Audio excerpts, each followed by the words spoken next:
We're wearing masks this week. That's Uh, our non-gaming news. Everybody's going to run around like bandits as of Wednesday night. So yeah, yes. So we will all be, if you're out and about and you're Melbourne-based, Melbourne or Mitchell Shire, you have to wear masks. And like I think, look, let's go political for a second, because everyone's like, oh, but Oh, we're going pandemic, to do that for we're going to do that for a yeah, change. for once, yeah. Well, scarf doesn't do anything. It's like the second you mandate people have to have minimum N95 masks is the second you'll start seeing those masks go for $10 each online. They're already $5. They were, if you bought them 6 months ago, they were like $1.50 maybe. You know what I mean? You could buy Yeah, packs of them. Now, five of them will cost you $20 minimum. $20 minimum for five. Um, and that's and so if you want to go the efficacy, it's like, oh well, you get surgical masks cheap, and that's like, sure you can, but now you're asking someone, let's say you got the pause, and now you're asking them to shell out another $50 just to go out and work. Do you know what I mean? Like now you've added, and like for a lot of people, they're just like, oh well, that's just what has to be done. It's like that's why they haven't dictated, has to be a specific thing, because there's no way you could regulate it, because coppers can't tell from looking at it. And number two, you got to yeah, make it accessible, and some face covering, because it's all about you spitting. It's not about necessarily breathing in, because you're always going to breathe it in whether you like it or not. It's not about you breathing in, it's about you spitting it out. So that's the method that they're going for control. And if your little bandana or your scarf or your shamag or your surgical mask or whatever catches 50% of what you spit out, that's 50% less droplets you're putting out into the air. And so yeah. that's the argument. Is any measure is better than no measure, and I think it's a good one. Yeah, well, in the early days, they did want to mandate it because they just didn't have the supply chain and they Yeah. needed it for health. I'm actually the gaming angle of this is that I actually bought a for cheap at JB ages ago a Watch Dogs like box thing. Mm. Sometimes you get the special editions, and he came with a bunch of Watch Dogs things, and one of them was a like his hacker bandana thing. Yeah. So Gotcha. I'm going to The be running around shamag. in Yeah. Watch Yeah. Dogs. Yeah. Is that what it's called? I'm going to be running around in that. I'm actually, because it said that you're allowed to wear that sort of stuff. So I'm just going to be running around like I'm in Watch Dogs. I'll put the hat on as well, see if anybody notices. So Yeah. Yeah. that's Yeah. Yeah. Yeah. assuming I go outside. Because I could do this lockdown forever. Honestly, I'm a programmer. I could. This is to me. This is no change at all in my lifestyle, and I don't even Yeah. like people anyway. So Look, it's I'm not struggling with it in the same way. Like a lot of my friends are, especially a lot of my introvert friends, which I find the funniest. But like, I doesn't even phase me. Like, all I've done literally is catch up on games for review now that TV's back. Um, mm, but it's fine with me. You know what I mean? Like, it all comes down, obviously, if you've got the resources to do it. At the moment, I do, because my work's dried up. I've got Job Seeker, and so yeah, like I'll be fine. Basically, I've paid my rent ahead until December now, so you know what I mean. Then every bit of money I get from now to then is just money to make sure that my life, like if anything, it's allowed me to get my life in order a little bit, because I'm not under the pump every day to get out there and try and earn money and try and get gigs on the go, blah blah blah. Blah. It's given me like 2 months to kind of sort my life out. Like we've got this studio set up now, you know. The lawns at the front are looking good. Like there's just all these little things, and so if anything, it's given me time to not have to mad scramble for 2 months, because this is normally the mad scramble time, as you know. Like we go from yeah, BAM in May, mid to end of May, and there's to packs and and TGF at the Apex end of later. June. You know what I mean? Yeah, So TGF. Yeah, I'm winding down from BAM, and then 4 weeks after I've gotten ready for that, it's, oh, by the way, you got TGF now, and that's another paying client. So it's like, from my point of view, I'm like, it's been nice to actually not have to like bust my hump for just one kind of thing. And again, I guess that goes back to that argument about, especially, it's the poorer classes who are going to feel it the worst. Because if I didn't have this backing, like imagine if I wasn't able to access, Job Seeker or Job Keeper or whatever, it would be fucked. Like, and we got like Morrison got dragged kicking and screaming to that. Do you know what I mean? yeah. Well, you don't want to Yeah, don't want to do something nice for poor people. I mean, he doesn't have to go to yeah, Parliament and go to work, but it's mate, that was they crazy. Yeah. they don't like work at the best of times. Actually, there's an interesting argument there you could make for universal basic income for that pig hello to Dan. My my my my he's only pricked up. Look, my only thing for that, and then we'll move on to video games, which is what we're actually meant to be talking about, is that it's meant to replace a lot of other welfares, and I don't think that a UBI targets enough specific things. Like, I don't think you could say we're going to make a UBI, so therefore we don't have to have NDIS. It doesn't work like that. Do you know what I mean? And that's what Yang was kind of pushing for. But I guess you got to remember that the American social nets are so Yeah, I was nothing going to say, that, yeah, by American standards, like NDIS. yeah, I mean, yeah, there's a reason why they've got so many deaths, and they don't want to talk about it. It's a shit health system, but anyway. yeah, Yeah. So anyway, let's do a segue from coronavirus to gaming. PlayStation or Sony has yeah, doubled their production of PlayStations, and one of the reasons they gave is because they reckon the coronavirus is increasing demand for gaming, which I yeah. reckon's true. But the numbers are weird. They've increased it from 5 million units to 10 million units to be made before the end of the year. So they've doubled it. Still only 10 million. Is that a lot for a launch for PlayStation, or are they being ambitious, or what's your take on that Nah, one? like I think they like it's true. It just goes without saying, as far as I'm concerned. Like, when there's nothing else to do, of course we're gonna have this situation where, like where you have these people who just want to do something that's not sit at home and kind of like, and people think of like Netflix and stuff like that. And Netflix will obviously help to an extent, but it's not out of scope to think that video gaming is going to suddenly be a thing as well. I think it'd be smart for them, and I think that that's what you're seeing now. If you ever look at the buy, swap, and sell groups, one of the main things with the buy, swap, and sell groups is that, yeah, you're seeing this situation where people are buying consoles and then they're just fucking on selling for $200 straight up. You know what I mean? Like, you want to Hmm. switch, it goes from 420 to 550. So yeah, yeah, and Hmm. then so it's definitely a thing, and there's definitely a markup to be had, and the true capitalists out there are ready to go with it. So yeah, Yeah, well, yeah. So 10 million, or they've doubled their production of PlayStation 5 units from 5 million to 10 million by yeah. the end of the year. Now look, yeah, I think the increased demand for gaming is good, because if you just sat around for I a th- few months watching Netflix, your brain would atrophy. I think the big thing as well is like they are already facing concerns that they're not going to have enough consoles for launch. Do you know what I mean? Like, and I've said that from day dot.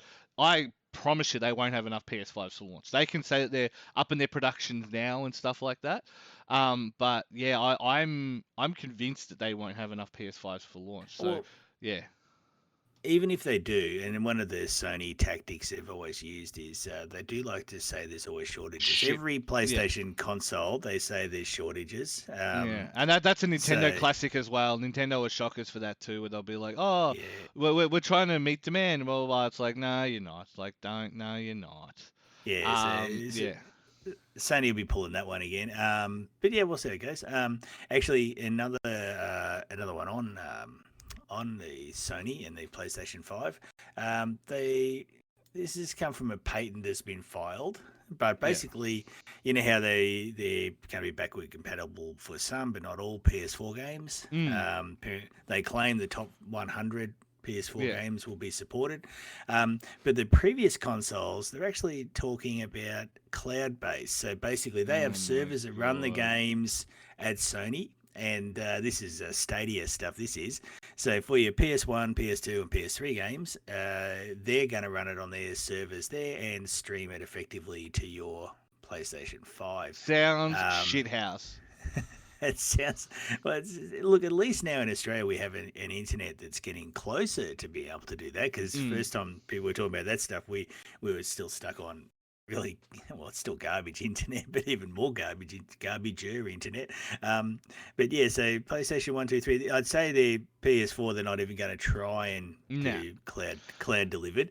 The But latency would be the issue there. But I mean, even then, like, like from what I understand about Project X Cloud is that it still uses a local device's cache. Do you know what I mean? So it'll still preload X onto your Xbox or your PC or whatever, and then you can play whatever on your phone. Do you know what I mean? So that seems to hmm, be how one of the avenues you can take. So I think if you're doing that, it's far more like you could potentially do that, but I don't think Sony has the technical nous for that kind of shit. I don't think they have it in their DNA to engineer a solution like that. Yeah, I don't know what to yeah. say. Yeah, Well, it says from the patent description, it may include a remote processing server that is configured to execute a game application, receive input from a user, and communicate with a local thin client configured to display an image on a display. So it Mm, sounds a little bit like a Steam in-home streaming or Project xCloud, but it's interesting to see that they're planning to deliver, by the looks of it, the pre PS4 um, games, the backward compatibility will be on their servers. yeah, Which look, is, I yeah, know I don't know. I'm not Yeah. personally a fan, but yeah, Same, uh, like I've been playing Saints Row 2 the last thing because it's one of my favorite games, and just haven't been able to download it, play it, and it is interesting because it definitely runs. It sounds strange to say this, but it runs a bit different. It must be the way that because there's so much more power in the Xbox One now that it's overclocked a little bit, if that makes sense. Like there's certain things that just I don't know, they just maybe an instance of physics will load in just a little bit quicker or the way things like I just don't remember it being I mean it was always buggy, but it was always different kinds of bugs. So it's yeah, interesting to see how, even with emulation, yeah, it emulates it perfectly. Like I've had one soft crash the whole time and that's better than you were ever going to get when you played it on the 360. But like yeah, yeah, like it's just it's I wonder how I don't know. I again, look, we all know my inherent distrust of whenever Sony says they're going to try and do something because it's just never what they say it's going to be. And especially when it comes to these real hardcore technical solutions, I just don't think they got it in them. Like, they tried to push Hmm. Gaikai and PlayStation Live or whatever it was called. It's all crap. Like, it's all crap. Well, And I'm just not convinced that they have the nous for it. yeah. Well, let's talk Xbox, and yeah, Microsoft has discontinued. Which ones were they? The The Xbox One X, Xbox. yeah, and Yep. the discless One S. So basically, the only ones that they're still producing in any quantity is the Xbox One S, the standard one. Um, yeah, but it's yeah. The One X, the Xbox One X seems like a strange one to stop. Are they saying that basically the Series X is a direct replacement of that? So how I think it's going to be, because my original thought was, you bring up a very good point, is that my original thought was it was going to be this. It was going to be the Xbox One X will become the baseline for Xbox, if that makes sense. So that becomes the new baseline. And then you have the Series S if you want something a little bit better, if you want to jump up a tier, and then you have the Series X if you want to jump up that next tier. What I reckon they're going to do instead though is go Xbox Series X is the flagship, and they don't want to confuse people with that. So they're going to get rid of the Xbox One X so that then there's no confusion. They're going to get rid of the Wii U problem.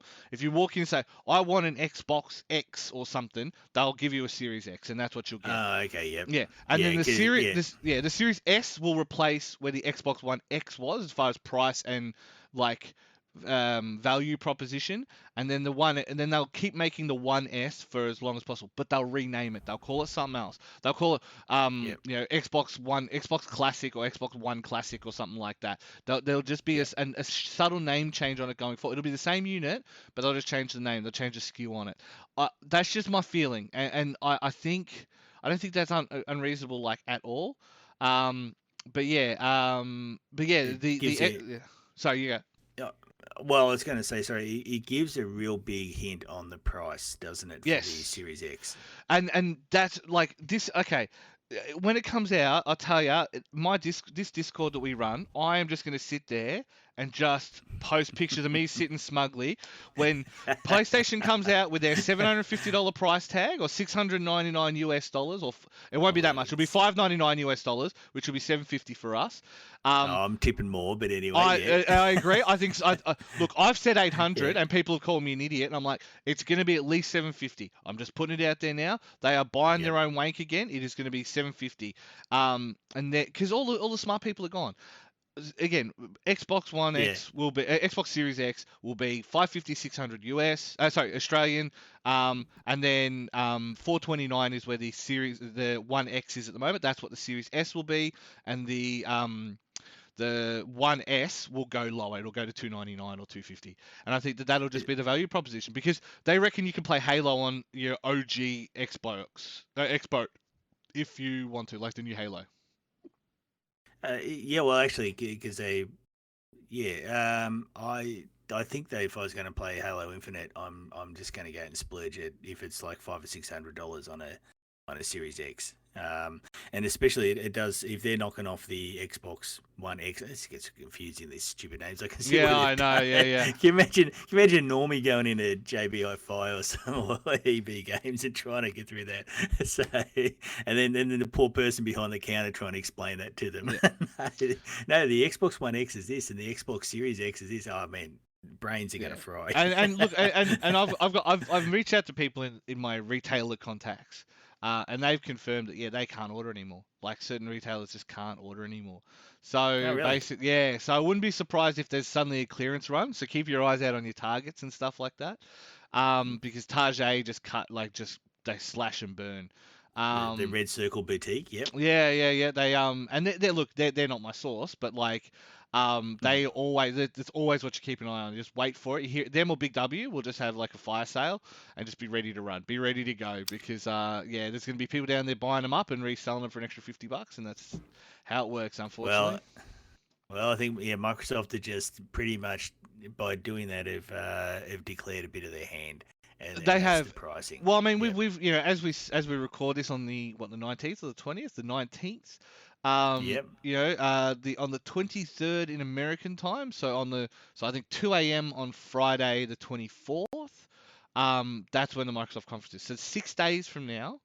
And there's already been leaks. Like if you go look at the chans, I don't want to cover leaks because the problem with it is it's still a leak and it's still a chan leak. So as much as 4chan, a lot of the ones that end up being correct get, in hindsight, get put forward.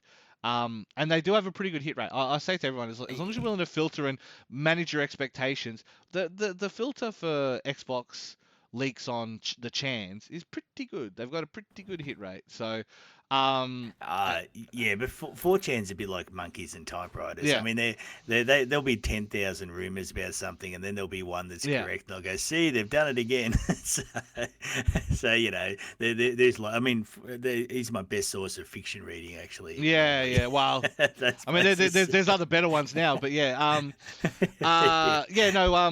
I think, like I said, I think it is because Microsoft are the kings of tactical leaks, and if it's not tactical, they don't care. Like, all their stuff always gets leaked. Microsoft conferences are the most leaked thing on the planet.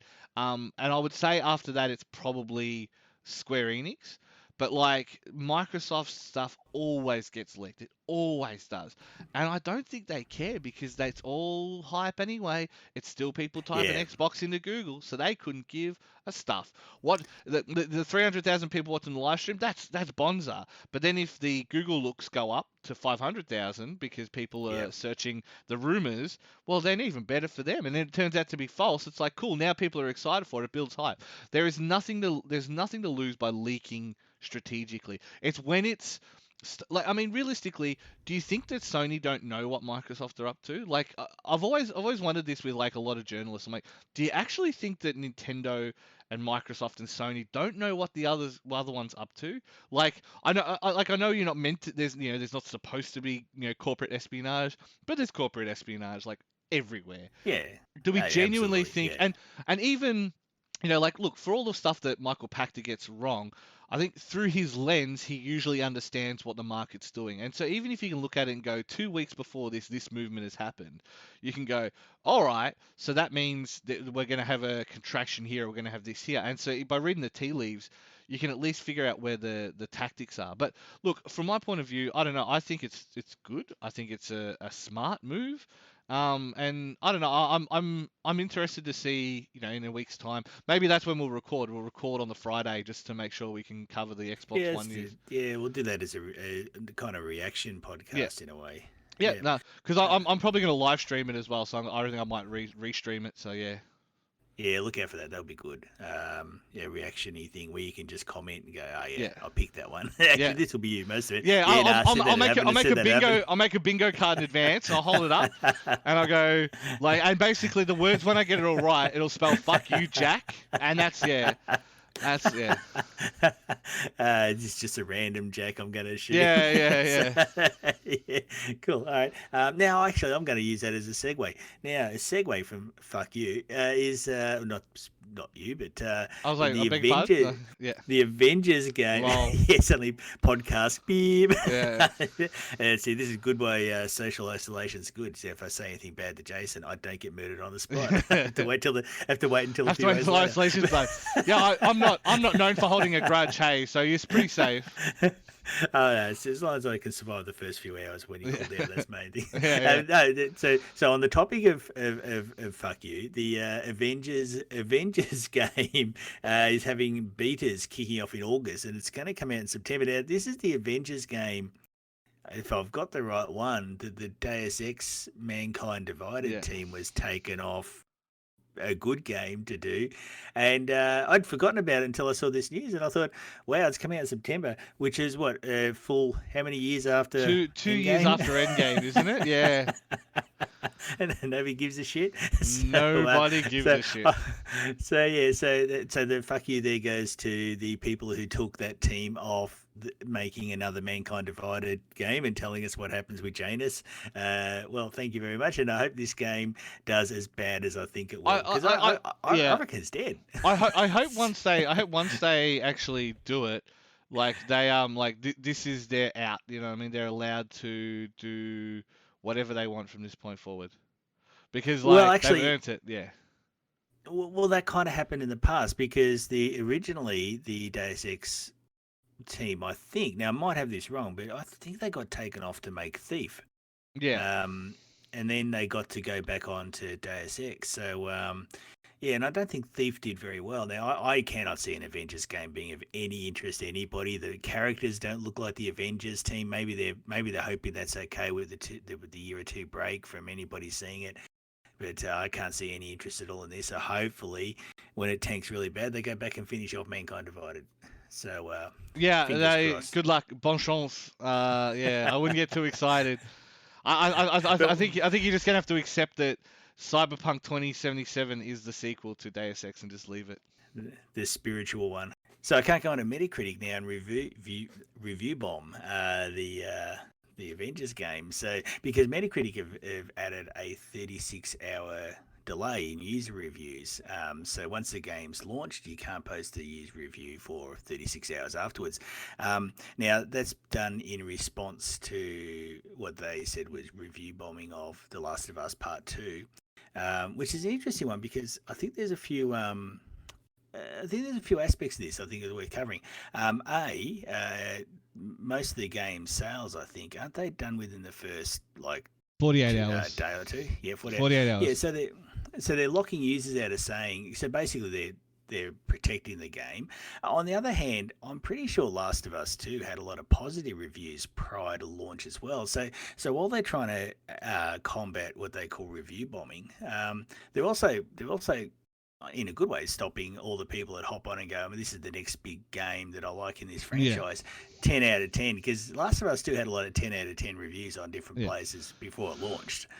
So there's a two-pronged conversation to have here. Number one, let's not pretend it didn't get review bombed. This was something that I actually got into a big fight with a friend of mine about, when I was like, are we just pretending they didn't get review bombed? He's like, no, that didn't happen. I'm like, are we just pretending it didn't get review bombed? Actually, don't lie. I'm going to go down that path, because I've thought this, and this is way before Last of Us 2. I don't actually believe review bombing's a thing. No, I can prove that it is. Was that game? I'll tell you, AI. But I'll tell you why, because when you're talking lots of reviews, and this conversation always used to happen on Steam, right? Where when you've got lots of reviews, if you have a large number of, it's very difficult to shift an average if there's a lot of samples in it, right? So if there's a lot of if there's a lot of reviews there, it's very difficult to shift an average down. But if there are a lot of people that do it now, really, how many people do you think jumped on and said, "I hate Last of Us 2 because of I hate whatever"? Okay, Stuff, come on. Okay, number one, weaponized autism. Like, I hate using that word, but they love to use it about themselves. You don't even need to have a real email address. You can just set up as many fake email addresses as you want to go for. And you're telling me that people don't have the time and energy to do it? And people do it on the positive side as well. And this would be my argument here. You had a lot of positive reviews as well that people put on. They always do it. So if you've got like a Naughty Dog and Sony seem to attract this a lot, especially where you've got a lot of people prior to the game's launch, they're convinced it's 10 out of 10 no matter what.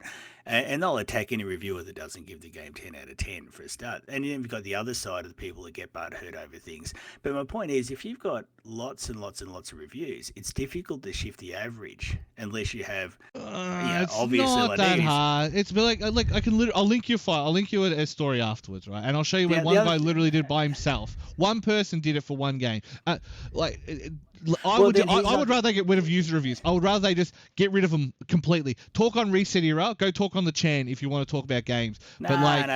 I'll tell you another one. I actually do believe, and this comes down with the movie reviews as well and Rotten Tomatoes, I'd actually also argue that even if a whole heap of people put in a negative score, that's still valid, because if people don't have to like a game or any product. Because a in their words came along and killed their fucking hero. Don't be dumb. Come on, man. Like we can't be playing. How many people do you reckon review bombed it because of that? Realistically, are you being funny? Like, are you serious? No, like, I'm not. I'm oh my serious. God. I'm saying, do you really?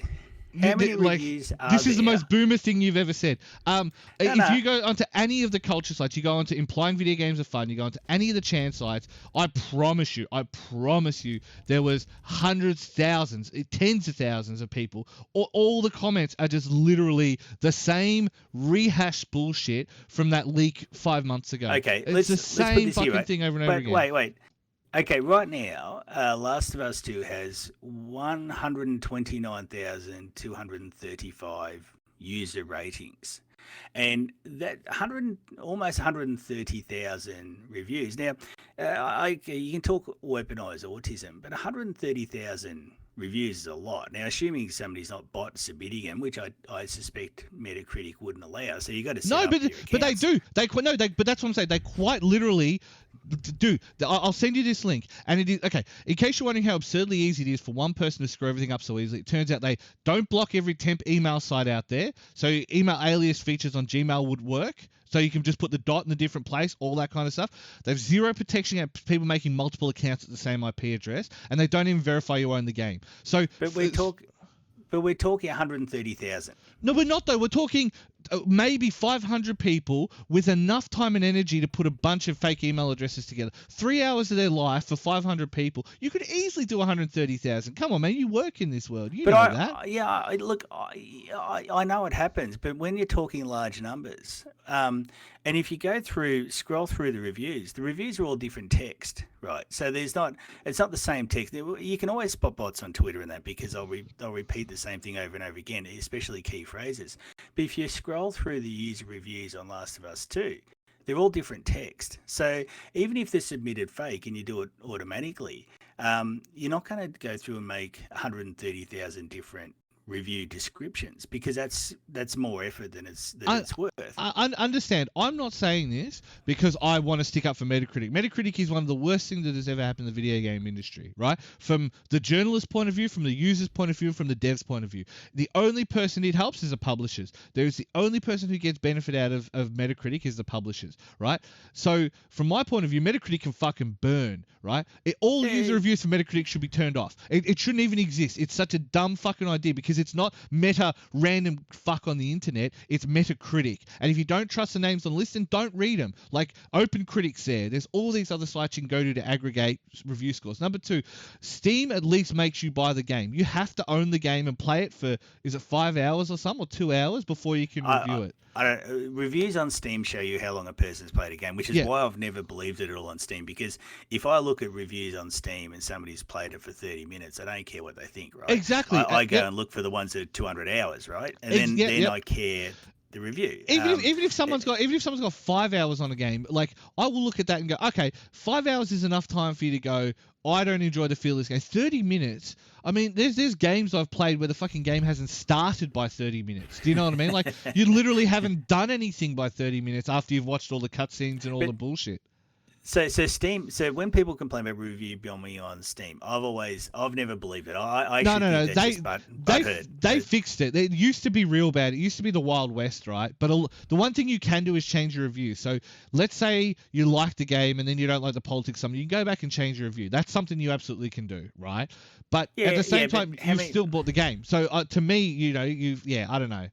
Well, if you bought the game, you have a right to say whether you like it or not. Absolutely agree. That's fair enough. That's my argument for Metacritic is there's just no way. There's no way. Like I agree with you. Like I look at the the Xbox store and they'll be like, oh, the star ratings on there, and it'll be random. Oh, this is going to be such a good game. It's like should never be a sentence in a review. Do you know what I mean? Like in the looking forward sense, it should never be a sentence in a review because it happens with every AAA game. Yeah, it happens with every AAA game.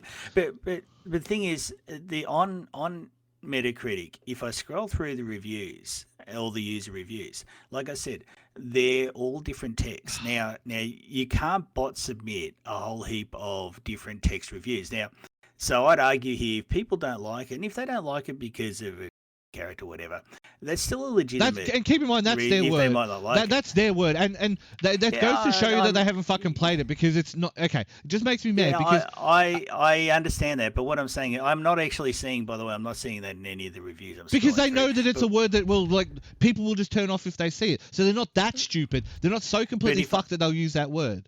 But if I'm going to bot submit 130,000 reviews, I'm not going to have 130,000 unique descriptions. All you would have to do is literally copy paste a bunch of different responses in 4chan and various Facebook pages and forums. It's all you would have to do. You could literally copy paste word for word. If I'm copying and pasting them, then they're all going to be. No, they're not going to be the same because every single person I see talking about it, they might have one or two of the talking points, but they'll never use the same thing. It's the same shit you see on the SBS pages from the right-wing trolls. But the descriptions here. The descriptions here are all unique descriptions, so they're written in different styles. They're not this.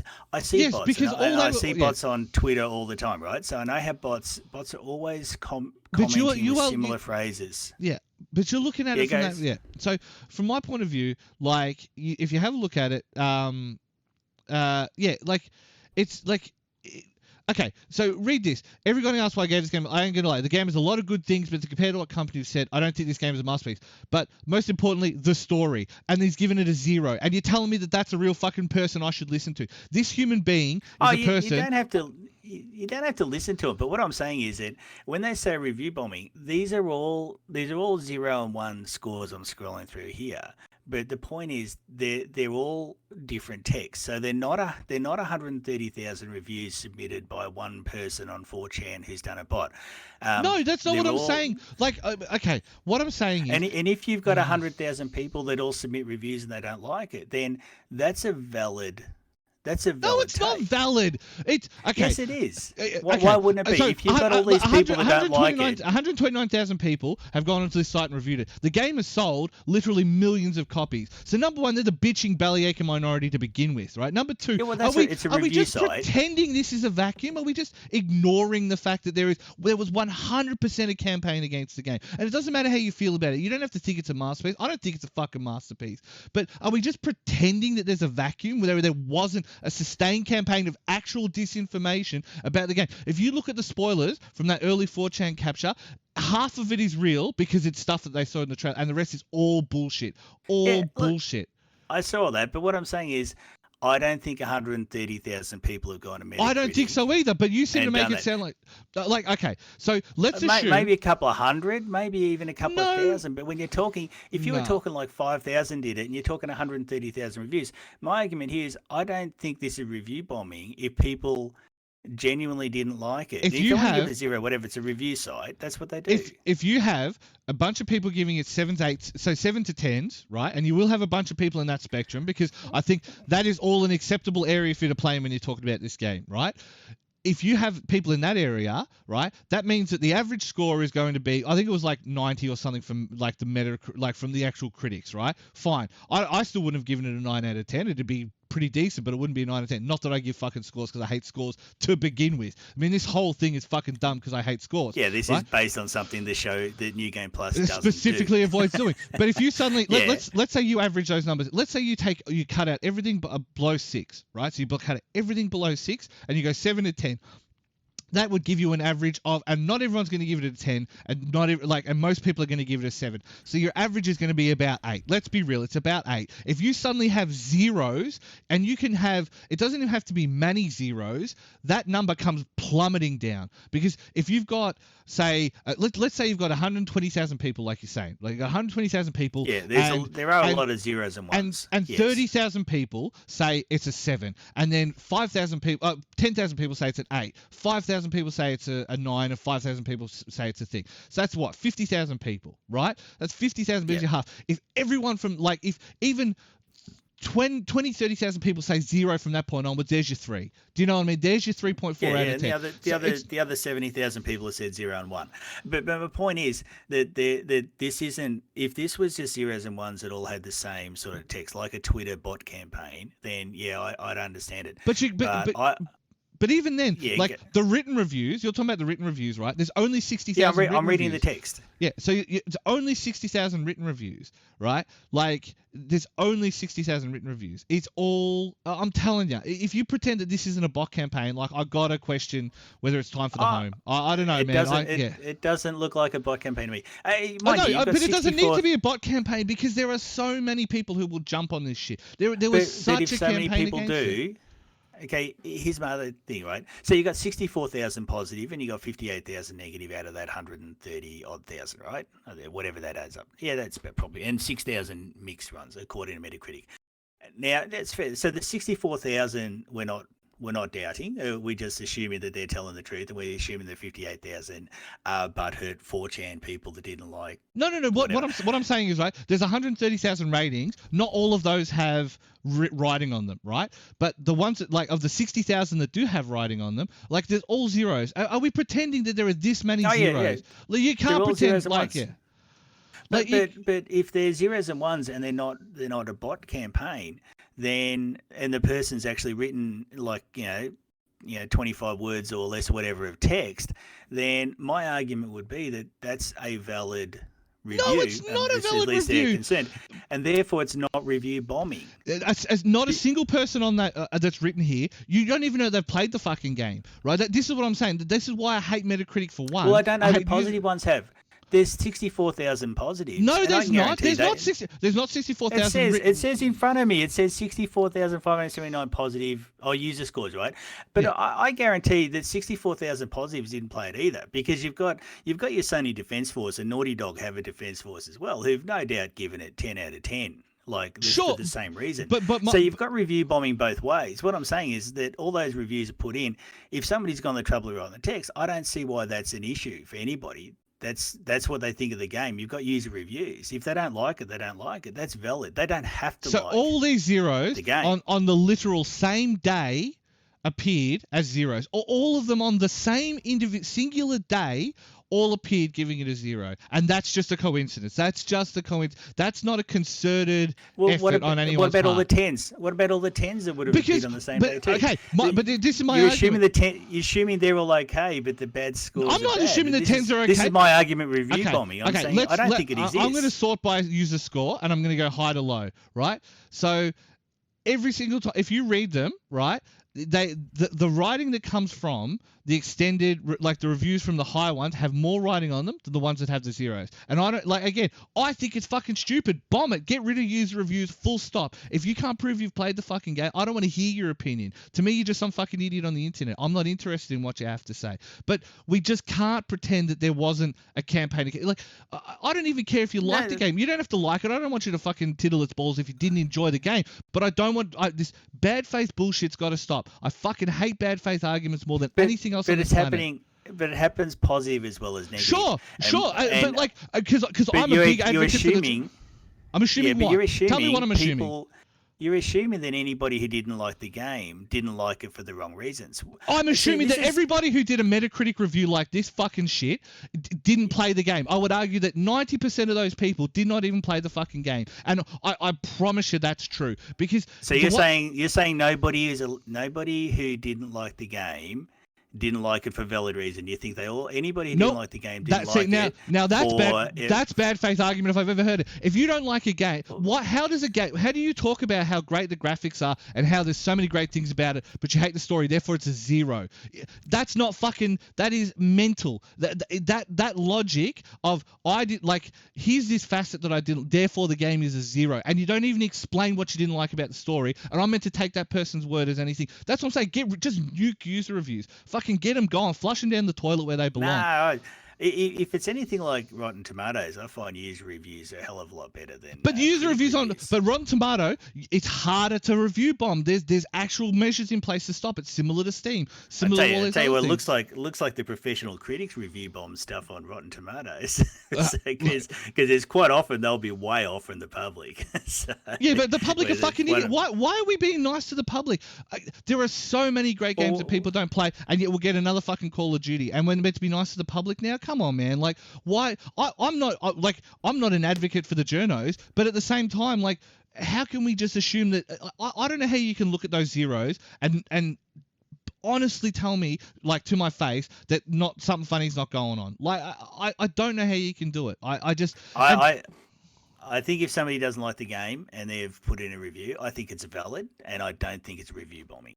I think it's a review. You don't know if they've played it. You don't know if they've experienced it. Well, I don't know if the 10 out of 10s have played it either. That's my point. I don't know if anybody has. But you can see the counter bombing. This is what I'm saying. This is how fucking pointless it is. Because you're right. On the same day, a bunch of people went and gave it a 10 to bring it back up. The only reviews I'm interested in are ones that aren't on the 19th of June, right? And you can't find them, right? So both sides have just gone nuts and gone fucking thing. And now they've definitely closed it. You definitely can't put any new submissions on there, right? But I promise you, like, you can say that, the 10s don't matter. Yep, they don't fucking matter. But I tell you, to pretend that the zeros aren't bad faith is just insulting to my intelligence. Like, it genuinely makes me angry that you're trying that on with me. That genuinely makes me angry. Because how can you look at that and say that there's not a specific... how can all these people have the same specific issue with the game? Like, how could all of them not go into detail on what their specific complaints are, but they'll just say the story, or they'll just say Joel, or they'll just say Abby? Well, what if they don't like the story? Because here's another thing you get with reviews. There's a little bit of a groupthink in it. Like, most reviewers are a similar sort of age, right? So if you've got people here and they've played the game and they don't like it, they're allowed to not like it. So if they play the story and the story connects with you and you really enjoyed it, right? But not everybody's like you. Yeah, because everyone's a fucking idiot, except for me, right? The game comes out on June 19th, 2020. The game came out on June 19th, 2020. The Sony embargo was one of the strictest embargoes I've ever signed in my life. And you're telling me you can't have finished it. Yeah, I get that. You can't have finished it. If you wrote a review on June 19, you didn't finish the game. Yeah, so you're a fucking liar. So you're a dirty liar if you complain about the fucking story, because that means you either got to the Joel part and you said, I'm fucking sad because the monster of the last game got killed, and then you're a fucking piss baby anyway. Like, there's genuinely no, like, that is, if that's your take that Joel was the hero of the last game, then I don't want to hear your opinion. At that point, is genuinely, I don't want to hear your opinion, because it is such a bad take on it. Like, number two, you just cannot tell me and you're right, there's a bunch of 10s that go blah, blah, blah, but there's still way less 10s than there are zeros, right? So let's assume that everyone review bombed the other way and tried to give it a bunch of 10s. It's still way less 10s than it is zeros. The idea that there's not review bombing going on, you just can't insult my intelligence like that, Dermie. I'm not going to let you get away with it. Like, that's fucked. Like, no, I think I'm just saying it's valid. Hey, you know what? I tell you what, let's throw this open to anybody who wants to comment, because I reckon if anybody listens to this, they'll fire up. I'll take the position. I believe that user reviews, if they're not bot reviews, are valid, and if somebody gives it a 0, that's their opinion, and they're allowed to have it. It is a free world, whatever. Well, not all of it, but And I actually think review bombing is just what developers and publishers say when their bottoms are very hurt over getting a couple of negative feedbacks. So you're okay. So you're telling me that literal pages, like, and I'm talking dozens of pages of zero Yeah, I'm reviews looking at them now. on the day that it came out, on the fucking day that it came out, are valid on a 25-hour narrative game. On a 25, you literally could not have played through the story in that time. Don't don't tell lies. Like, that's telling lies at that point. Like, if you're not interested in the game, if it doesn't seem like my kind of thing, I'll wear that as an answer. No worries. Like, if it's not your thing, it's not your thing. But don't tell me that there wasn't a sustained campaign against it. Like, I've got no horse in the race for fucking Naughty Dog or Druckmann. I'm not diddling his balls. I'm not fucking interested in whether he retweets me. But just don't fucking be intellectually dishonest. Like, it's No, it's 130,000. I just think 130,000. If you were talking 4,000, 5,000, I'd agree. But I think when you're talking 130,000, I think you are very underestimating. I think you are underestimating the power of those channels, and I'm surprised too, because you know them pretty well. I'm amazed that you're willing to hand wave something like that. Like, yeah, Well, I don't know. I'm saying review bombing does not exist. I'm saying it probably does, but I'm saying on a game like Last of Us Part Two, it didn't impact the sales. The sales were still through the roof. Negative Because reviews don't matter. reviews don't affect sales at all. And Lana Yeah, did a good video on this, right? Like, this is yeah. what I'm saying. Like, to me, it just, yeah, I don't know. Yeah. See, I don't But know. I think that complaining about review bombing, I think is also dishonest. And I actually think that if people want to write a comment and say it's zero and it's not a bot, then I think that's a valid review. That's the system. That's how it works. If they want to give it 10 and all that and write a comment as well, fine. If they just click a star thing and it's just a number, then I don't really think that should be taken into consideration. I think they should write text because then you can tell if it hasn't been automated. But yeah, not everybody has to like it.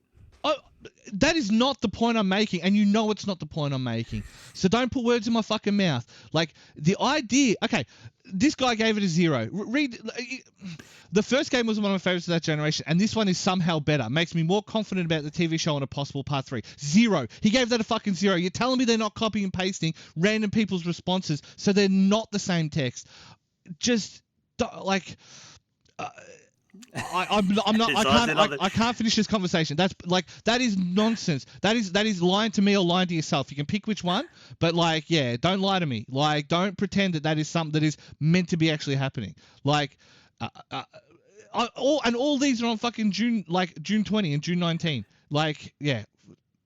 Yeah, no, they were pretty quick. Is there a date breakdown? Anyway, Yeah, and look, like, I've got it on yeah, date breakdown at the moment. I've got it on June 19, right? And 90% of the ones that come through are June 19. Like, it's just, it's basically every single one that reviewed the game. All that, like, a lot of the reds were all on the day of launch. Like, it's just, it's ludicrous how many there are. That's all like day of launch. 0, 0, 0, 0, 0. And there's a couple of 8s and a couple of 7s and a couple of 5s. But it's red, it's either between 1 and 0.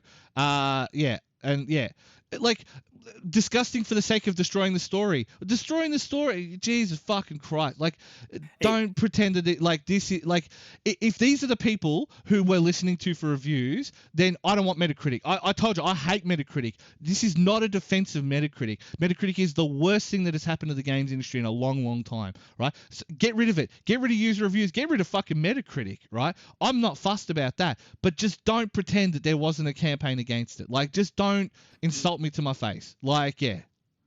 No, I'm not pretending there wasn't. I'm not pretending there wasn't a campaign for. I just think review bombing doesn't exist. But anyway, I will let anybody else comment on that one because we'll go on all night. So, and look, bots definitely exist. I watch that stuff on especially Twitter all the time. You can spot the trends and that. And this one here, look, no doubt there are, but I just think it's valid. If it's a user review system and somebody wants to give it 0, good on them. Never give it a 5 because you can't impact the weight. You always give 0 or 10. That's how all surveys work. Otherwise, your vote doesn't count. That's a little pro tip for anybody that's done statistics. But yeah, I just think the 36-hour thing. is an interesting one because I think, after 36 hours, they're just going to come back and do the same thing. So I don't see how 36 hours does it, except to hold the negative user reviews off until after the sales time. My argument, get rid of it. Just nuke it. If you're not going to verify that people have played the game, if you're not going to verify, and there's no way to do it. The only way you could do it is have people use their PSN to sign in and show your existing save file. And even then, they'll find ways to spoof that shit. Steam's the only one that you can half listen to a review on because they fixed it. When they had the review bomb problems a couple of years ago, they fixed it. It will show how long you've played the game for, and you have to own it to review it. All those kinds of things, right? So to me, that is a much better value proposition, and it will still give you an idea of, you can pretty easily read it. I think you can't review it without writing something, and to me, that's the other thing. If you're going to review it, it's the same with the app stores. If you're going to review it, you have to write something. Yeah. And just ticking a box doesn't. That's not. I don't think that should be taken into consideration. If I just click 1 to 10, then that's a lazy review. And it's not a review. It's not a review. And again, we had a discussion recently, and I'll segue this super quick, and then we can go on to something else. I've got something controversial next, but much more controversial than what's happened previously. And so we recently had a conversation. So, full disclosure, we've asked to sign up for OpenCritic because we think that OpenCritic is a much better platform for this kind of stuff than Metacritic. So, understand that my criticisms come towards Metacritic because I don't agree with the way that it does their platform. So, I went to OpenCritic, and so I personally disclaimer, I personally never use it. Yeah. I never go near Metacritic. I just saw this one. I thought,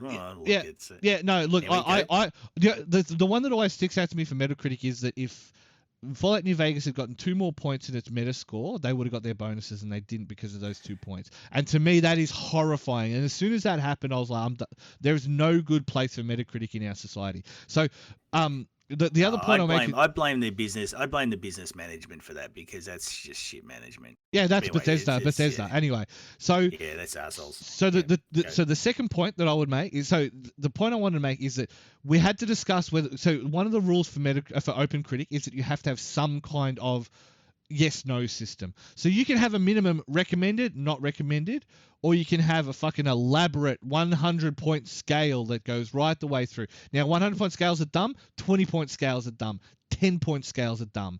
All fucking dumb. Because majority of games nowadays, and this is, I don't think, a controversial statement, are good. At the very least, from a production point of view, they are good. There is very few games you look at, and when they do, they become memes in and of themselves, where they are so bad that they're unplayable. And so most games can be categorized as really worth it, like worth your time, or it's okay, it's fine. You know what I mean? And that doesn't mean they're bad, but we've been conditioned to think they're bad. And so people, we always make the joke that, GameSpot 7 out of 10, right, means that it's bad. And that's because the aggregate number of games is that 7 is good. Because 7 is meant to be, it's a good game. The problem with that becomes these companies are relying on bigger numbers than that to do it. And the thing with it is, like I say, reviews have become pointless anyway, in the sense that reviews have become pointless from the point of view of driving sales, right?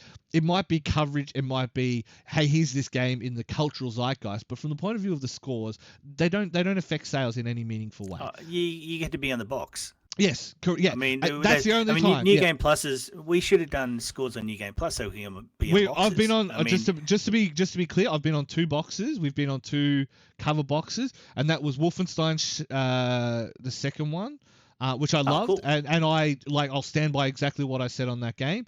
And there was another one, and it was another me review, and I'll stand by everything I said about that game too. So I don't fear going blah, blah, blah, but you are right. People want 4 stars out of 5, and that was the conversation we had. Was how can we have to quantify this stuff? But I don't think a thumb up, thumb down rating is good enough, because there might be games that I go, okay, I can see how this is well made. I can see how they've put time and energy into it. I can see how, for the target audience, for what they're trying to achieve, they've done such a great job, but I'll never play it because I'm not interested in it. Do you know what I mean? So it's not fair for me to say don't play. And yes, it should be, because that's my personal opinion on stuff. But we're in a post-score, post-review world. People keep talking about they want objective reviews. Reviews by their nature are subjective. You cannot ever have an objective review. If you want an objective review, read the back of the box, right? That is genuinely like, read the multiplayer settings. That's an objective review. It has 4 players in cooperative mode.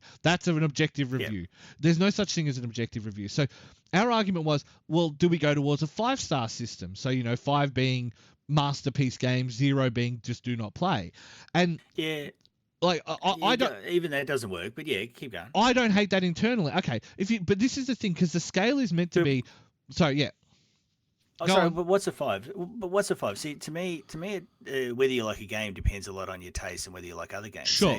So like the types of games my wife plays are different to the types of games my son plays, which are nowadays different to the ones I play, right? So we have different tastes, but they're all games, and everybody's talks about video games as if they're all the same thing, like in the old days when they were arcade. They were very similar, right? They were all puzzles effectively. Whereas now you've got mobile games, you've got console games, you've got PC games, and they're all. And so you can't say this game is this game's a masterpiece everyone should play, because you can't really, because it may be an. You absolutely can. No. Okay, so you absolutely can. But see, your thing, like you might say, say you say Last of Us 2 is a masterpiece everyone should play. You can't play it if you're 15 years old, and you shouldn't, right? So, no, but this idea that there's no arbitrary way you can do it. You have to say you can. Certain movies. No. Okay, so I disagree, and I'll tell you why I disagree. I get where you're coming from, but I think that you're taking it to an illogical conclusion. So I absolutely agree that any game that is reviewed on the reviewer's subjective taste. 100%, that is true. But I think that there are games and there are movies and there are books that are genuinely deserve to be called masterpieces because they drive the medium forward. Now that might be the medium of a specific type of book. It might be the medium of a specific type of movie. If it sets out to achieve what it does so with such aplomb that it drives the industry forward, that people go, wow, that was so good that we're going to copy it. And there's nothing wrong with copying. Let me be clear. I would rather you copy a good system and make it a little bit better or tweak it than try and invent some bullshit that no one cares about. Nobody minds if you make a third-person combat game. Just don't try and reinvent the wheel, right? So, but there are certain games that you could, like Red Dead Redemption's a masterpiece. Like Red Dead Redemption 2 is an absolute masterpiece of a game. I will say that categorically.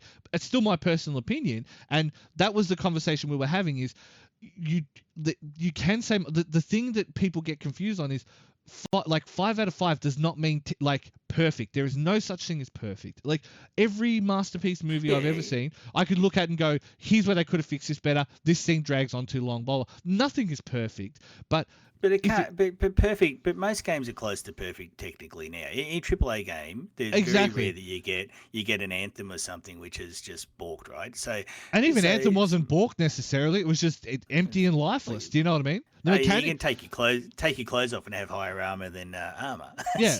Well, no, that's what I mean. Like, more the point is it's the mechanics that needed tweaking. But from a technical point of view, the game was fine. But I take your point. But that's what I mean is from our point of view, there is the stigma around any kind of score is too great. We just could not do it. So even if we said, because most games we're going to review are going to exist in the 3-4 star band. Let's be real. Something like God of War comes along. That's a worthy game. That's definitely a 4. That's a definitely check it out. A 4-star game. A 3-star game, to me is an EDF, right? It's not perfect. It's not polished. It's not a lot of these things, but there is something innately appealing about it that you'll enjoy it. Drakengard 3 is a 2-star game, where it's broken, it's buggy, it's a piece of shit, but if you love that series and you love those characters and you want to see what happens to them and you want to see their story driven forward, you will put up with it. Like a 1-star game is like all these fucking early access games, you know what I mean? That are like bare bones basic bullshit and don't deserve your time. And so I don't agree that you can't say a game is a masterpiece. You absolutely can say it's a masterpiece game, but people need to, the trust is gone with reviewers. We're lucky. The people who watch our reviews usually trust our reviews, or they complain that there's no New Game Plus mode because they can't read English. That's the two kind of comments that we get. This is a really great video, or there's no New Game Plus mode, you're a fucking idiot. To which I bite my tongue and I don't turn around and call them names. But Like, they're the kind of people that we're dealing with, right? A Michelin employee once told me you're only as good as your fans, right? So if someone sends me an email, a 2-page email that discusses why they think a game wasn't as good as I thought it was, I'll have the conversation with them. I love to critique games. I actually enjoy critiquing games on that basis, because I want people to understand why I think something was good. That if I haven't conveyed that, then I don't think I've done a good job as a reviewer, right? But at the same time, there are certain games I think are masterpieces. Metal Gear Solid 2, masterpiece. Absolute masterpiece of video game making. And it's still one of the most broken Metal Gear Solid games. You know, like, it's not the best Metal Gear Solid game in and of itself, but I think it's a masterpiece. It's the most postmodern thing we've ever done in video games. And that's the arty wanker coming at me. Absolutely, 100%. But why shy away from that? I've got no concerns about my elitism. Like, it's as long as you don't dismiss things out of hand completely because of that, I don't think it's a problem. Like you say, everyone enjoys their different kinds of games. Like, to your son, you know, like, okay, so let's use Garden Warfare as an example, which is a good one because you mentioned that they're all jumping off it anyway, right? Have you heard the rumor? Have you heard the rumor about it coming to Switch? So that's a rumor that's doing the rounds at the moment. I just threw that in there for a bait. But yeah, that's one of the that was a master one. that was one of the rumors I've seen recently. But the other side of it is, like, so, like, he might say that, but I mean, I'll sit there and I can, you know, if you ever want, I can sit there and pick holes in why it's not a masterpiece compared to some of the others. Where, But a lot of that's underpinned by this idea that there's arbitrary good and bad, and then everybody should agree with what's good and everyone should agree with what's bad, and the world's more complicated than that. Sure. And so my problem is, you can say masterpiece, but you can get with all aspects of culture. People can say something's a masterpiece, and you'll get 50% of people say yes and 50% say no. And you accept that to an extent, but I think realistically it's about the author's intentions. Have they conveyed what they intended to do? And if they haven't intended to do much outside of make a multiplayer shooter, well, I guess they have, but I mean, they weren't really reaching for the stars. If they reach for the stars and hit the moon, and it does what it wants to do, but it fails on some points, I can see that as more of a masterpiece than a Call of Duty. There's no Call of Duty I'm going to say is a masterpiece, except maybe Warzone. I genuinely think Warzone's the best thing they've done. Actually, I take that back. Let's rewind on that. The masterpiece in the Call of Duty series is the Call of Duty Modern Warfare 1. COD 4 is a genuine masterpiece. That is a genuinely good game. Even if you've never played the multiplayer, go play the single player. And yeah, we've borrowed heavily. It's behind enemy lines mixed with Black Hawk Down. That's what the story is, but it does such a good job of juxtaposing the different types of warfare and saying, here's how the Americans view their interventions in random Arabic country, which is what it is. It's not a specific country, but it's pretty clear. And then the scenes that it sets up, the things that it does with that thing, like, you know, when the nuke goes off and you're crawling out into your own death, there's nothing you can do. You're fucking dead. You've just been hit by a nuke. You're dead. And it's just you crawling around going, what is fucking happening? Spec Ops: The Line, absolute masterpiece of a video game. I was thinking that. To me, I would class that as a masterpiece. But if somebody turns around and gives it a 0 Metacritic, I'll go, well, you're just a wanker. I wouldn't waste. But I'm not going to get upset. No. But I wouldn't waste my time. Again, I just would write them off. This is what I'm saying. I would write that person off because I don't think their opinion's worth paying attention to, simply because they haven't justified it in any way. If you say it's a 0, I mean, that's a big bow to draw. Like, again, this goes back to the stupid I don't think anyone has, actually. It's on like it's on like 74 from memory. It's not on a huge. It's a better game than Last of Us 2 then. Yeah, okay. If you believe the random plebs and fake people on the internet, then yeah, absolutely it is. It would be. I haven't played Last of Us 2. I'm just enjoying how much. But see, the ending of that game made you very upset. All right, and this is what I'm saying. Which one? Last of Us 1. So, like, the ending of that first game made you very upset. It just wasted my time. And in fact, Last of Us 2 sounds it didn't waste your time though, because you were so connected to that, and then Joel did what he did. You were a little bit. This is why I'm a giant dickhead. What a waste of time. This game has just made me do something that was just dumb. And I wouldn't have done it in real life. I don't want to do it. And the game was just a waste of time to play. I'm the opposite. I hate every open world game. I thought it was actually a pretty average game. But anyway, it's I'll go on Metacritic now. But Spec Ops: The Line is 76 on Metacritic. Right, 76. Well, it deserves to be higher, but anyway.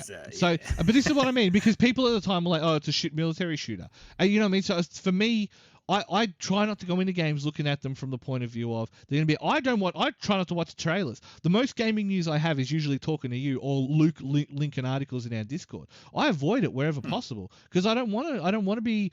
I try not to watch trailers. I try not to see. I'll watch announcements and I'll watch announcement trailers, but I'll try not to watch any other media based on the game from that point onwards because I don't want to go in it with these preconceived expectations of what the game is going to be. Because then when I play it, I go fresh and I'm like, this is me experiencing this. And even if I've played the previous ones, I'll give I've played all the Mass Effects except for Andromeda, and that's only because I've never had the time to waste on it. And I'll tell you why Mass Effect 1 was still the best of them, but I'll always. Wasn't the combat? It wasn't the combat. No. It definitely wasn't the combat. Was awful. No, and that's true. But but the thing is, they fix a lot of that in the other two games, but they lose the soul. They lose the conversation trees, and they lose what made those interactions good. If that makes sense, I like being a smartass in every option. I got to be a smartass. Yeah, like you've got Game Pass, don't you? Yeah. Download Technomancer and play the honest Mass Effect. It's the most honest Mass Effect game you'll play, and then okay. Then their new one, Spiders, the people who made Technomancer, made their new one, Greedfall, and Greedfall is basically you play choose your colonial power. English, French, whatever, you play some young noble of some kind of, very colonial, very British thing, going to the new world and dealing with these magical savages. And it does all this in this interesting, the monster designs are great, the magic designs are great, the politics of, you're literally balancing the trade negotiations of the people you work for, the merchant navy, the Christians and the Muslims, because that's what they are, right? And they're not called that at any point, but it is what it is. And you play this game and it's you navigating, starting a new colony with all of these powers, all of their different interactions with you and stuff like that. And it is fucking great, but it's the most B game you've ever played. There's certain things about it I don't like, but I think genuinely if you like that style of game, that's what that is. And you see what I mean? That's the critique I'll give something. I'll never just outright say it was shit unless I can tell you why it was shit. And to me, I hate this. So we hate the idea of scores because the world has ruined scores. Scores aren't what they used to be. Scores aren't 5. Oh, wow, I should definitely check it out. 4. Wow, that seems pretty good. 3. Yeah, that seems like it could be all right. 2 might be okay. 1. Oh, I'm not going to waste my time. That's what it should be. 9 point something. Yeah, it's exactly. Like the IGN turned it into if it's 9.1, it's bad. If it's 9.9, yeah, exactly. It's good. and that's exactly the argument is 8.7 too much water, right? And so from my point of view, that's why I'm saying the scores are pointless. We've made them pointless. And if you're going to do scores, you can't do this 100 point scale. You've got to do smaller scale. So what we've decided on, and one of the options that OpenCritic gives you, is basically masterpiece, recommended, masterpiece, worthy, fine, caution, avoid. And you can call them whatever you want, but that's the one that they've asked you to think. And I think we already review games on those lines, even if we don't necessarily articulate them as such. A lot of our reviews will be, it's fine, it's okay, or it'll be, definitely worth your time, check it out, or it'll be, this is one of the best games we've ever created. You know what I mean? We already use that scale, and I think having that scale means that two things. Number one, people can't just look at the number and go, oh, they didn't give it a 10 out of 10, I'm going to send them an angry email. Send your angry emails, I'm not going to fucking read them, shove them up your ass, right? Number two, if you send me a 2-page email explaining why you think I'm wrong, I'll email you back, I promise you. But if you send me an email saying, one I got was, what was it, you're a f*** for liking Halo, and I'm like, well, that's nice, good for you, have a nice life. You know what I mean? You just can't let people like that, you can't invest energy in them. I don't know how you get that feedback because remember me and Oz got feedback and some guy wanted to have sex with us. Yeah, wanted to do cocaine and blow you both. Hey, whatever, man. You guys get called dickheads and everything. And the only feedback I've ever gotten, whether myself or with Oz, has been basically people want to have sex with us. Yeah.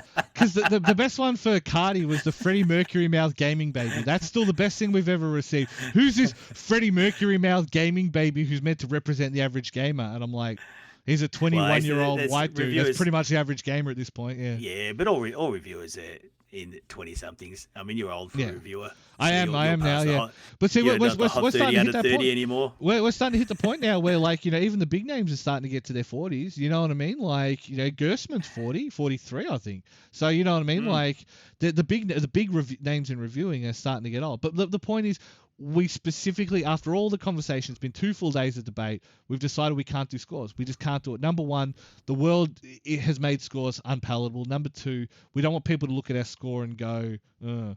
Whereas, like, if we say worthy, as opposed to giving it 4 stars, which what we would just giving it 4 stars, if we say it's worthy of your time, it doesn't fuck with people's heads as much as seeing 4 out of 5, if that makes sense. Like, eight out of 10, like, that's, like, you know what I mean? Like, that's how people think about it, and I hate that so much about. Yeah, they and do. again, that goes to what Metacritic has done to ruin this industry.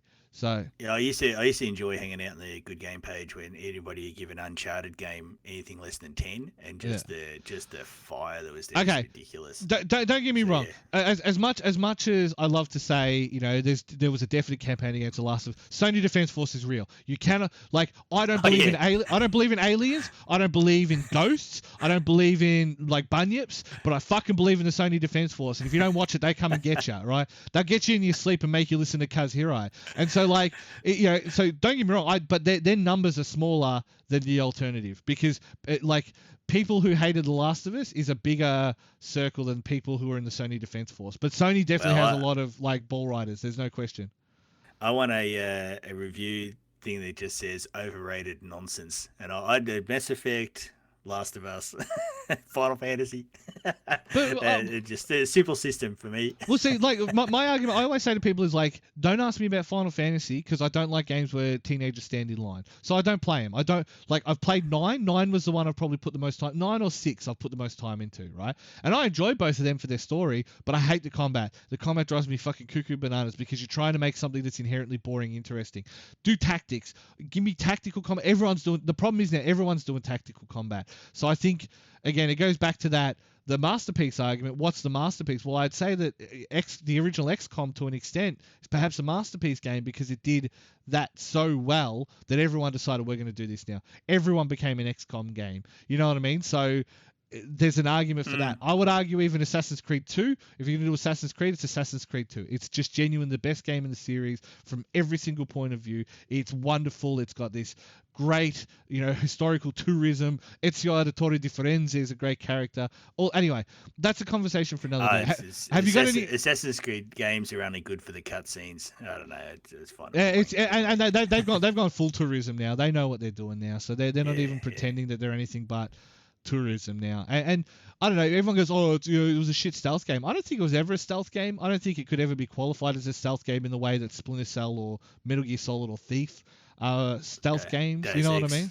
Deus Ex to an extent, absolutely. I mean, best game ever. But the difference with Deus Ex is you could just modify yourself to be like massive tank with the mine inside your chest and stuff like that. Just walk in a room with people and go, like, just fucking suicide bomb yourself. You know what I mean? And that would be enough to kill most people.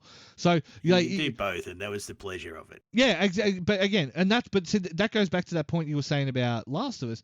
That's obviously what you want out of games.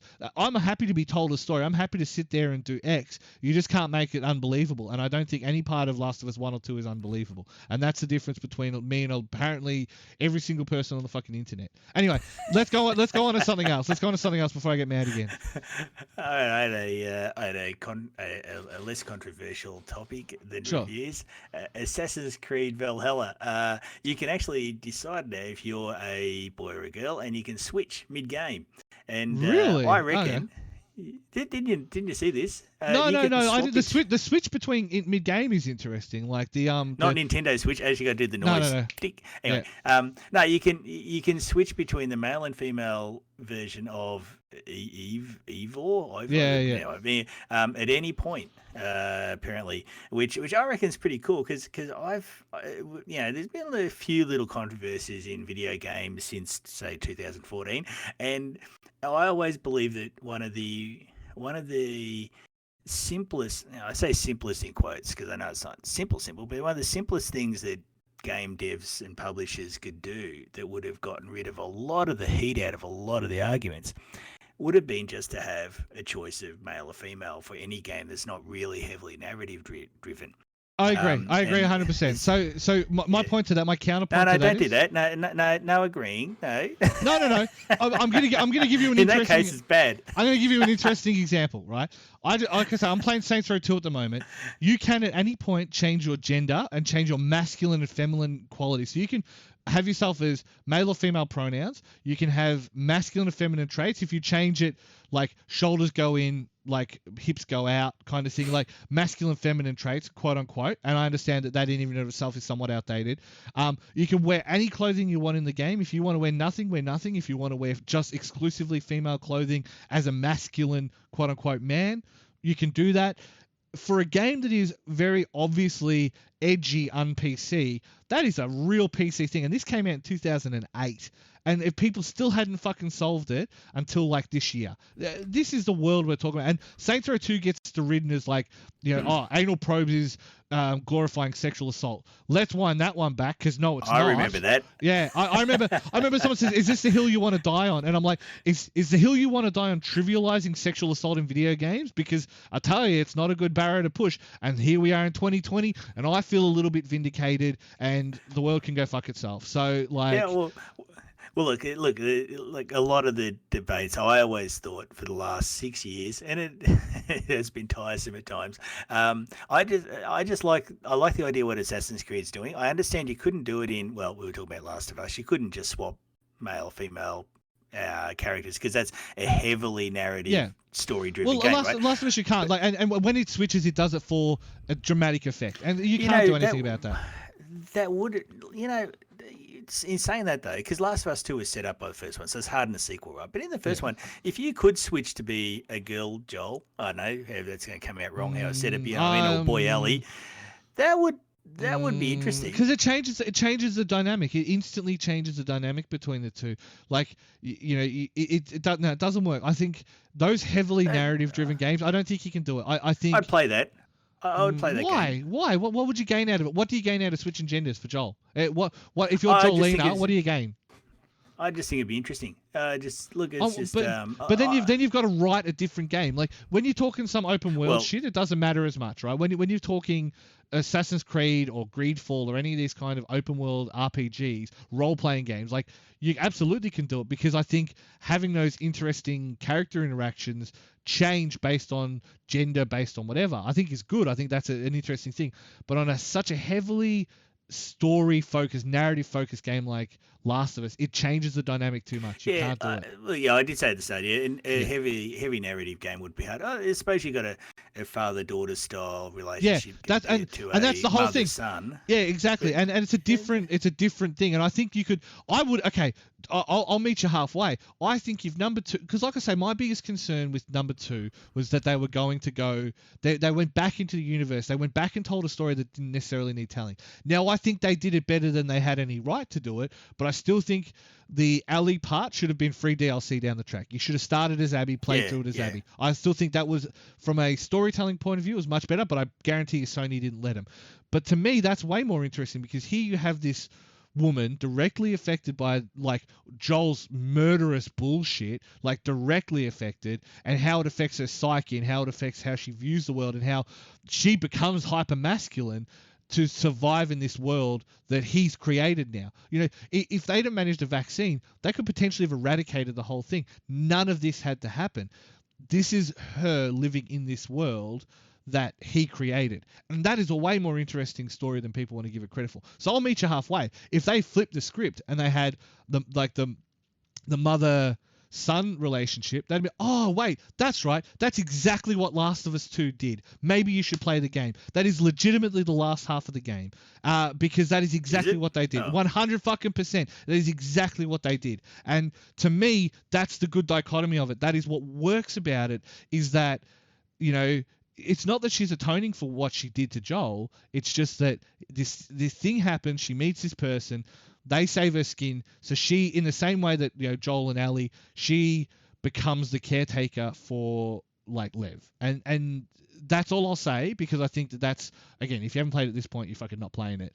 But no, I'm not. I have zero interest. I just like pissing But me off about legitimately, it. that's the mirror. That's the mirror that they're offering through the second half of the story. And that's why I say the biggest issue with Last of Us 2, here you go, here's your Last of Us 2 review. The biggest issue with Last of Us 2 is the pacing. It should not have been Ellie first. It should have been Ellie up until the point where Joel dies, and then Abby the whole game. Don't go back to Ellie, make it DLC, like they did with Left Behind, which was really interesting. I think that is a way more interesting narrative to do. And they didn't do that. They went the other way with it. And that's the failing of the game. You know, that's interesting because people I know outside of the New Game Plus circle who played it have told me that they actually hated the second half. Like, yes, passionately hated the second because half. because again, Anyway, yeah. this goes back to that conversation I'm telling you. Like, you can't tell me there's not a campaign against very masculine characters. I can look, the people I'm talking about, they don't have an issue with that. I'm not talking 4chaners, I'm talking friends of mine, and I can guarantee that their issues were nothing to do with that. They just hated the second half of their game. The issue is the pacing. Yeah, the 100% of the issue is the pacing. They just hated it. Yeah, you get to a certain point in the story, and then you go back and play the other perspective on it. Now, if you're going to do that, you needed to chop between them 1-to-1. You needed to do it as it was going, like TV episodes. And the more the game went on, and I said it in that original review I did, the more the game went on, the more you realize that they wanted to write a TV show, and they made a TV show game. And I think when the series comes out, it'll be very good based on that alone, because they wrote a TV show, they just didn't deliver a TV show, and video games aren't TV, and they're not the same thing. You can't treat them like they are. So that's the problem with the game. Yeah. That's like, the narrative bumps are all there, everything's all there. The problem is the pacing, and the problem is the structure. Everything else about the game, to me, was exemplary. It's just the way the game played did not match the way the game was written, and that's the problem. It's interesting how much airtime it's taken out of all our podcasts for the last 2 months. Anyway, the fact is, I actually reckon that what Assassin's Creed is doing. Assassin's Creed has a very big female fan base. It's I think what Assassin's Creed Valhalla is doing is really awesome, and I've thought for a long time that where it can be done, I've thought it was a really good way to cool a lot of the heat out of some of the debates. It's really hard to argue with. If you get to choose a male or female character, it's a really hard thing for people to complain about, really. No, I agree. It's interesting, though, because the flip side of that, and I'll make it super quick because we are running real late on this one because I yelled for about we half got an 3 hour. hours now, but Yeah. no, that was good. Ghost of Tsushima, right, is set in 12th century Japan with the Mongols invading, and you can't play a girl. You can only play as Jin Sakai, right, which I'm fine with. Like, I don't think it's inherently bad if you play as a guy or a girl. We are a little bit post the world where it's not, but it's good to have a choice. I think giving that not choice always, not always, like not always, because like this is what I'm saying. Like, I think sometimes you can't serve the narrative where you've got those options. I think there's plenty of games where you can. I think like having, seeing the struggles of, let's say this situation happened to a woman, or let's say this situation happened to a man, or this situation happened to whatever, right? I think that's interesting, but there's some narratives that are written where it has to be X, like it has to be this character. Yeah, I'd agree with right? that. Yeah. And so Ghost of Tsushima. Sorry. Yeah, go. Sorry, I'll wait until you finish. Well, Deus Ex is the same. You're Adam Jensen no matter what. Like, but no, you could be a girl. But in Deus Ex, in Deus that Ex, universe, the original, absolutely. Like, so in the second one, the Deus Ex, the one that no one ever talks about, you are Snowblind or. No, well, Snowblind was the one that didn't come out. Oh, no, it was that weird shooter one. No, it was Deus Ex 2, can't remember what it was called. But you play as... Okay, yeah. Oh, my God, Alex. You play as Alex Denton. And so Alex is a boy or a girl's name. You can pick a boy or a girl. And because it's a little bit post-human, it didn't quite go into that quite as much. Like, it's not a women a week kind of thing. But I think when you're talking ancient Greece, where you could play as like a female or male in ancient Greece... But in Deus Ex, women don't have to be weak because you can augment, right? Correct, so exactly. Yeah. There's no physical difference anymore. Yeah, and there's no like the notions of gender are gone. That's the thing that Cyberpunk, if it succeeds, is going to succeed well at. That post-humanist bullshit, right? And that's customize fine. My genitals in that game. That's absolutely, yeah. And you can do that. I'd like to point out you could do that in Saints Row 10 years ago as well. But like, so I hope there's a randomize button. There is. Like, yeah. Like. See what happens. Yeah. Oh God, what is that? Yeah. It's like fucking suddenly you got Predator showing up. But yeah, like I So think ancient Greece, you were saying. yeah, if it's ancient Greece, it's a Yeah. different story because obviously there's roles for men and women in those societies. You want to start going in the Spartan world, we're talking different again. You know what I mean? So I think those conversations, it's interesting to have from those 2 points of view. Like I don't disagree with that, and I think sometimes you can get away with it. I absolutely agree that Valhalla is another good example. It's interesting to switch between. I wonder how they're going to handle that. Like if the writing is the same whether you're a man or you're a woman, I don't think that's going to be as interesting because it's like, well, we can't pretend that 12th century Europe treated men and women the same. We just can't pretend. You know what I mean? Like we just can't. It's not a Yeah, but thing. we can suspend that somewhat for a fantasy game. But Yes, I know what you're saying. But I Yeah. don't think it's a fantasy game. I don't think it counts. To me, it's Forrest Gump. Okay. You know what I mean? Like we always say, it's Forrest Gumping. If there's a game like that where your OC goes into an existing world, it's Forrest Gump. Like I always make Forrest Gump. I'll make the closest person looking to Forrest Gump like I made Dragon Ball Xenoverse. All of the Weeb fighters where it's, oh, wow, your character can match mitts with Saitama or Midoriya and stuff. And I'm like, I'm Forrest Gump because you're Forrest Gumping me into your world and suddenly I'm meeting Nixon. Do you know what I mean? Like it's Forrest Gumping. Yeah, So yeah. it's not the same thing as a fantasy world like a Morrowind or something like that, where you can have a little bit more fun with it. Like you can have a little bit more interesting changes on things. Not that they have for years, but you can definitely do it. Or Fable, where you have the potion at the end of the game and turn yourself into the opposite gender. Yeah, and I mean, like, but even stuff like that. Yeah, like, I think when you're doing these more historically quote unquote realistic or at least grounded in realism, you've got to kind of stick to it. But it's interesting that Ghost of Tsushima is the Assassin's Creed samurai game that everyone keeps telling people that they wanted, and to me, I think the time period they picked is perfect because everyone wants that standard Tokugawa 17th century Japanese period for the samurai stuff. They want it to be that, and it's been done to death. It's been done by the Japanese way more than it's been done by random people in Quebec. So they just give up on it. But it looks like Sucker Punch actually tried to do a decent job of making it fit that. You know what I mean? Like they've really tried to make it a Kurosawa film, and I don't think trying to be Kurosawa is ever a bad thing. Whether they succeed or not, I haven't played the game fully to really give an opinion, but trying to be one of the best directors in the world, I don't think is a problem. Like taking inspiration from the greats, we walk on the shoulders of giants. And I think that is something that Assassin's Creed has kind of lost. Like since probably 4, there's been no protagonist that's been particularly interesting. Ezio Auditore di Firenze is probably the most interesting. Edward Kenway, was that the pirate in 4? He was pretty cool. Everyone else has just been like that's when they turned it into an RPG. It became, historical tourism RPG, and that's not a problem. It's just not the same series of games anymore. So I'm interested. It's good that Assassin's Creed are doing that. Again, Saints Row did it 10 years ago, and Saints Row ain't exactly the most PC game in the world, but at least they wanted everyone to be able to exist in their bullshit world. That's all I'll say. So. Well, they would have been doing it just for having fun. Anyway, Yeah. cool. Look, I think with what Valhalla's doing, I think it's great. And I just think that's an easy, I know, easy in quotes. I get it.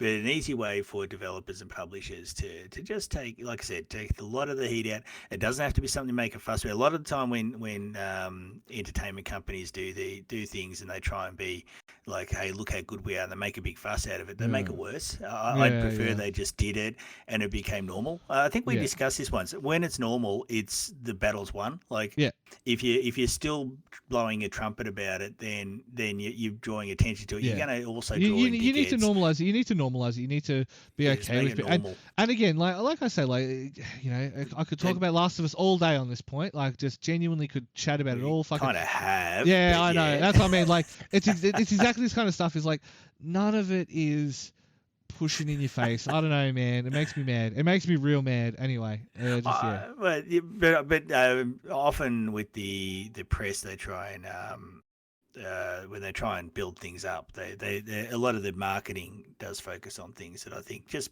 invite the wrong sort of debate. Yeah. Whereas if you just do it, it's normal. Sony are the kings of that. North Korea's still going to bomb them. Haven't you heard? Yeah. Also, look, Kim Jong Un's going to get him from the grave. Yeah. does tend to gravitate around Sony games and movies. But anyway, what Assassin's Creed Valhalla is doing is awesome. I'd like to see more of it. Now we've talked for ages. There's only a couple other things I had. Great to see Gus Fring is in Far Cry 6. Yes. I think it is. So I hope he's chasing all the Salamancas around. That'd be awesome. I find it interesting. Look, let's go political again. Far Cry 5, yeah, because we haven't this whole time. We've just been real baseline. We got to finish at 5 o'clock in the morning. Far Cry 5 was the biggest letdown of that year because it had the chance to actually have a real interesting conversation about cultural zeitgeist, and it didn't. And then 6 comes along and says, we're going to do Cuba. It's like, fuck off. Like, you weren't willing to be honest about America, but now we're expecting you to be honest about Cuba, like legally distinct from Cuba. Like, shut up. Like... It's dumb. I hate it. Like, it's that thing of when it came to the American homeland, they couldn't be honest about those kind of things, and now we're expecting them to be honest about, Latin American countries. It just I don't trust them. I don't trust, and I know that Ubisoft aren't American, but I just don't trust that conversation to be had in earnest. And I just don't know. I just don't think there's been a really good, since Spec Ops: The Line, I would say there hasn't been one that's really been a good indictment of American war culture like that. And I think that Spec Ops: The Line was probably the last time we've actually done that, and that was 10 years ago. So, it'd be good to see Gus Fring running around wherever I mean, okay, so South his name's America somewhere. Giancarlo Esposito, but that's fine. That's his real name. But I get it. I get it. It. Just make me sound like some sort of boomer. person Yeah, who can't boomer. say foreign names. Yeah, that's fine. I'm not boomer. I'm Gen X. Gen X. Much better. We're in that much unique better. position. We hate everybody. Yeah, so, right. Yeah. Anyway, so... you young guys and those old people are. Anyway, all right, cool. Well, yeah. Look, it's probably podcast has probably gone for about 10 hours now. So because you were so upset about Metacritic. I await the angry email so I can delete them or I'll maintain my position. I think review bombing isn't a thing, but I'm happy for anybody else that wants to chime in, comment below, blah, blah, all that sort of stuff. I think I'll get more comments than you will, but let's see how it goes. Anyway, anybody wants to check out all that stuff, go to newgameplus.tv, the website, New Game Plus TV, all one word, on pretty much every social media place that's around. And anything you wanted to quickly add, or no, the only ones obviously we've got our weekly streams for fighting games if you're interested in that. Our show production should be starting up real soon, so we'll have more TV episodes coming fresh to you as soon as we possibly can. Obviously with lockdown, it slowed down a lot of the cool stuff I want to do. It's been a fucking shit time to try and launch a different brand. Hey, god damn, could I have picked the worst time? So I think so I look, it is all still in the works, and hopefully it all still comes out the way I want it to do, but watch this space. But otherwise, just watch our streams Monday, Tuesday, Wednesday, Thursday at the moment. We're looking at doing some weekend stuff as well, but it's just going to come down to whether people have the energy at that point. We play Monster Hunter most nights, and we're always good for a chat about other stuff as well, so feel free to jump in and twitch.tv/NewGamePlusTV. Jump in and tell Jason that the Metacritic's right about Last of Us 2. You're getting worked up, so there's no such thing as review bombing. Anyway, newgameplus.tv, check everything out, and I may or may not be back next week. Let's see how it goes. So see everybody maybe in next week.